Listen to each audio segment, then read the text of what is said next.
Hello friends, അപ്പോൾ നമ്മൾക്ക് ഇന്ന് ഏറെ സന്തോഷമുള്ള ഒരു ദിവസമാണ്. ഈ പ്രാവ് നമ്മളെ കയ്യിൽ നിന്ന് ഏകദേശം ഒരു മാസം മുമ്പ് നമുക്ക് നഷ്ടപ്പെട്ടു പോയതായിരുന്നു. ഇപ്പോൾ ആൾ നമ്മളെ കൂട്ടിൽ തിരിച്ചെത്തിയിട്ടുണ്ട് കേട്ടോ. അപ്പോൾ ഇന്നലെ രാവിലെ ഇവിടെ ഒരു പ്രാവ് പറക്കുന്നത് കാണുന്നുണ്ട്. അപ്പോൾ നമ്മളെ പ്രാവ് ഏകദേശമൊക്കെ ചിറക് വെട്ടിയിട്ടുകൊണ്ട് കുറഞ്ഞ പ്രാവുകളെ ഇപ്പോൾ പറത്തുന്ന ഇതേമാതിരി ചെറിയ കുഞ്ഞന്മാരേ ഉള്ളൂ. അപ്പോൾ ആയതുകൊണ്ട് തന്നെ ഈ പ്രാവ് നന്നായിട്ട് പറക്കുന്നുണ്ട്. അപ്പോൾ പറവ കണ്ടപ്പോൾ തന്നെ എനിക്ക് ഉറപ്പാണ് ഒരു പാകിസ്ഥാൻ ബേർഡ് ആണെന്നുള്ള. സ്ലോ പറവയായിരിക്കും പാകിസ്ഥാൻ ബേർഡ് കൂടുതലുള്ളത്.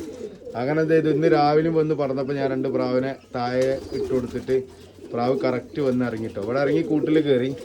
അപ്പോൾ നമുക്കിതാ പറയാനുള്ളത് വെച്ചാൽ ഇത് 10ാം കല്ലിന് ശേഷമാണ് നമ്മൾ ഈ പ്രാവിനെ പുറത്ത് വിട്ടിരുന്നത് കേട്ടോ.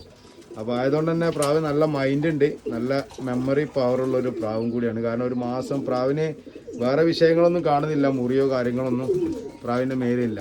അപ്പോൾ ഞാൻ വിചാരിച്ചു എന്തെങ്കിലും പാൽക്കനം എന്തെങ്കിലും കൊണ്ടുപോയിട്ടുണ്ടെന്ന് ഉറപ്പിച്ചൊരു ബേർഡായിരുന്നു. അപ്പോൾ ബേർഡ് നമുക്ക് തിരിച്ച് കിട്ടിയിട്ടുണ്ട്, വലിയേറെ സന്തോഷം. അപ്പോൾ നിങ്ങളുമായി പങ്കുവെച്ചതാണ് ആ സന്തോഷം. ഓക്കെ, ഇതാണ് നമ്മൾ ബേർഡ്. ഇത് നമ്മൾ ടെടിയിൽ ക്രോസ് ചെയ്ത പ്രാവാണ് കേട്ടോ.